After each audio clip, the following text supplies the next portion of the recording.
Nama saya Kamila. Dan aku Rizky Ramadhani. Saya Dinur Leka Putra. Saya Fahri Indriansyah. Saya Novelas Piolo. Alat yang pertama, kompor portable. Kedua, panci untuk merebus kedelai. Ketiga, baskom untuk merendam kedelai. Keempat, saringan untuk meniriskan kedelai. Kelima, jarum atau tusuk gigi untuk melubangi plastik agar tempe bisa berfermentasi. Dan yang terakhir, sendok untuk mencampur dan meratakan ragi tempe. Bahan yang pertama, air secukupnya. Kedua, plastik berlubang atau daun pisang sebagai pembungkus.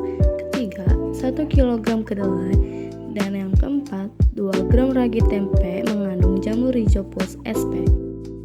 Cara kerja pembuatan tempe. 1. Menyiapkan kedelai. Cuci kacang kedelai hingga bersih. Pilah kedelai yang kotor atau mengapung lalu buang. Tujuan 1. Memahami proses fermentasi dalam pembuatan tempe sebagai contoh bioteknologi konvensional. 2. Mengetahui peran mikroorganisme dalam fermentasi tempe. 3. Mengembangkan keterampilan dalam membuat tempe dari awal hingga siap dikonsumsi. 2. Perebusan awal. Rebus kedelai hingga mendidih. Setelah mendidih, matikan api dan tiriskan airnya. 3. Pengupasan kulit kedelai.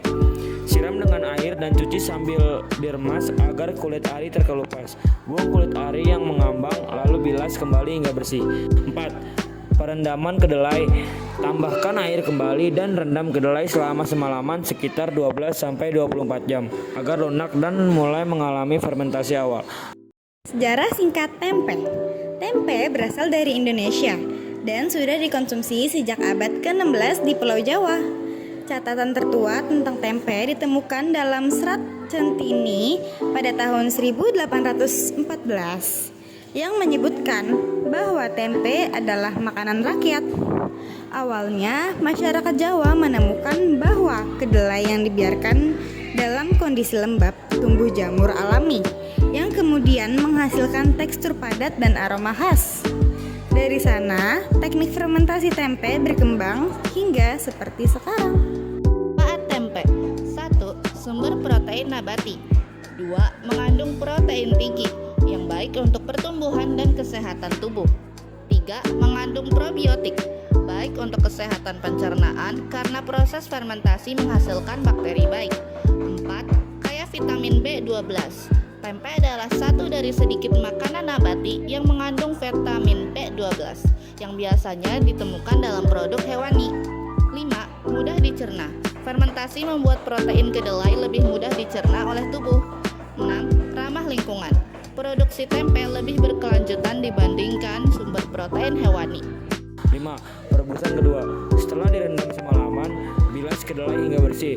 Rebus kembali selama kurang lebih 1 jam hingga empuk. Cek tekstur kedelai secara berkala. Jika sudah empuk, angkat dan tiriskan. Pendinginan dan peragian. Dinginkan kedelai hingga mencapai suhu ruang. Pastikan benar-benar dingin sebelum menambahkan ragi agar jamur bisa tumbuh dengan baik. Taburkan ragi tempe secara merata dan aduk hingga semua kedelai terkena ragi. 7. Pembungkusan dan fermentasi. Bungkus kedelai yang telah diberi ragi menggunakan plastik berlubang atau daun pisang. Jika menggunakan plastik, rekatkan ujungnya dengan api lilin dan buat lubang-lubang kecil dengan tusuk gigi atau jarum agar udara masuk. Letakkan di nampan dan tutupi dengan kain atau kertas agar fermentasi berjalan stabil. 8. Fermentasi. Simpan di tempat bersuhu sekitar 30 derajat Celcius selama 24-48 jam. Setelah beberapa jam, cek apakah jamur mulai tumbuh. Dan setelah 24-48 jam, jamur harus sudah menutupi seluruh kedelai dan tempe siap digunakan. 9. Tempe siap dikonsumsi. Setelah tempe matang, dapat langsung diolah menjadi berbagai makanan seperti gorengan, tumisan, atau dikukus.